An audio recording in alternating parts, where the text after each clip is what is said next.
আওয়ামী লীগ সরকারের আমলে ২৮ লাখ কোটি টাকা বিদেশে পাচারের দুদকের ভূমিকা কি ছিল তা নিয়ে প্রশ্ন উঠেছে। ৫ আগস্টের রাজনৈতিক পট পরিবর্তনের পরেই স্বচ্ছতা ও জবাবদিহিতা নিশ্চিতে সংস্থাটির নজরদারিতে বরাবরই বাধা হয়ে দাঁড়িয়েছে রাজনৈতিক চাপ। এমন পরিস্থিতিতে দুদককে ঢেলে সাজানো ছাড়া উপায় নেই বলে মন্তব্য করেছেন দুদক সংস্কার কমিশনের প্রধান ডক্টর ইফতেখারুজ্জামান।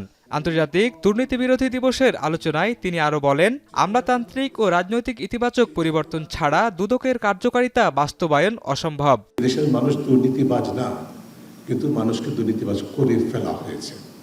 এমন একটা অবস্থা সৃষ্টি করা হয়েছে, যারা দুর্নীতি করেন তারা রাষ্ট্র কাঠামো এমনভাবে দখল করে ফেলেছেন যে এই দুর্নীতিটাকে, যারা দুর্নীতি করেন তাদেরকে বিচারহীনতা দেওয়ার পাশাপাশি এই বার্তাটা দেওয়া হয়েছে বিভিন্ন প্রাতিষ্ঠানিক, আইনি, রাজনৈতিক এবং আমলাতান্ত্রিক চর্চার মাধ্যমে যে এইটাই বাস্তবতা।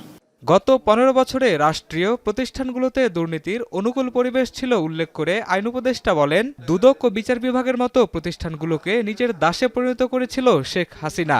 চোর প্রধানমন্ত্রী, যার পুরা পরিবার ছিল চোর, সে সারা দেশে বলে বেড়াতো এতিমের টাকা নাকি খালেদা জিয়া আত্মসাৎ করেছে।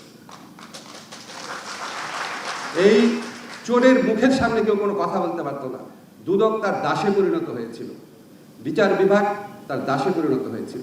এখন আর বিচার কাজে কেউ বাধা দেয় না উল্লেখ করে আইন উপদেষ্টা বলেন, রাজনৈতিক চাপকে ছাপিয়ে ভালো কাজ করার সুযোগ রয়েছে। পাশাপাশি দ্রুত সময়ের মধ্যে দুদক কমিশন গঠনের কথা বলেন আইন উপদেষ্টা। ৩ মাস ৬ মাসের জন্য নতুন কমিশনার নিয়োগ দিলাম।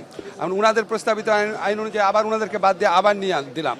এটা তো আসলে এত সহজ সরল না। উনারা অনেক মহৎ উদ্দেশ্য নিয়ে জিনিসটা বলেছেন, কিন্তু কোনটা দুর্নীতি বিরোধী লড়াই পরিচালনার জন্য, দুর্নীতি বিরোধী কার্যক্রম পরিচালনার জন্য কোনটা সর্বোত্তম পন্থা, সেটা বিচার বিবেচনা করে আমরা সিদ্ধান্ত নিব।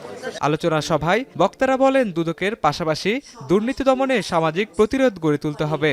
উন্নয়নের কাঙ্ক্ষিত লক্ষ্য অর্জনে শাহিনুর ইসলাম সাগর, এখন, ঢাকা। মাঠের অলরাউন্ডার আমি, আর ঘরের অলরাউন্ডার টাইলক্স।